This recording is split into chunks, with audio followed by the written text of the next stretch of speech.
আমি মনে করি এরশাদকে বাংলাদেশে পলিটিক্স করতে দেওয়া হয় না। হ্যাঁ, এরশাদকে আমরা অনেক সমালোচনা করি। এরশাদকে সমালোচনা, এই জাতীয় যেসব অসুস্থ ফ্যাশন আছে তার মধ্যে একটা হচ্ছে এরশাদের সমালোচনা। কোনো মানুষ কিন্তু বোঝার চেষ্টা করে না যে Ershad is not a free man. Ershad হচ্ছে বাংলাদেশে সবচেয়ে বন্দী মানুষদের একজন। তাকে অনেকগুলা মামলার জালে আটকানো, উনি অনেকগুলো মামলা জালে আটকানো, এবং এমন সব মামলা যেখানে ওনার মৃত্যু পর্যন্ত ওনার জেলেও থাকতে হতে পারে, এমনকি মৃত্যুদণ্ডও হতে পারে। এবং এত ভয়াবহ একটা কি প্রচন্ডভাবে তাকে আটকে রেখেছে। একটা বড় প্রমাণ হচ্ছে এরশাদের জেনারেল মঞ্জুর হত্যা মামলার যে রায়, যে এটা আপিল শুনানি হয়ে গেছে।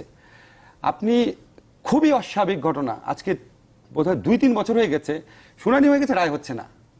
তার মানে তার উপর ঝুলিয়ে রাখা হয়েছে যে এরশাদ একটু এদিক সেদিক গেলেই তার জন্য খুব খারাপ পরিস্থিতি হতে পারে। না হলে কেন ঝুলে থাকবে এত বছর, ঠিক না? আমি জানি না এটা কেন, মানে ঠিক কার কি রোল আছে, বাট ঝুলে আছে, এটা একটা অস্বাভাবিক ঘটনা, স্বাভাবিক ঘটনা না। এরশাদের বিরুদ্ধে আরো অনেক ধরনের মামলা আছে। হ্যাঁ, এরশাদের জীবনে অনেকগুলা, সবচেয়ে বড় ট্র্যাজেডি যেটা রাজনৈতিক জীবনে, সেটা হচ্ছে এরশাদ কিন্তু জনভিত্তি অর্জন করেছিল, কিছুটা হলেও করেছিল।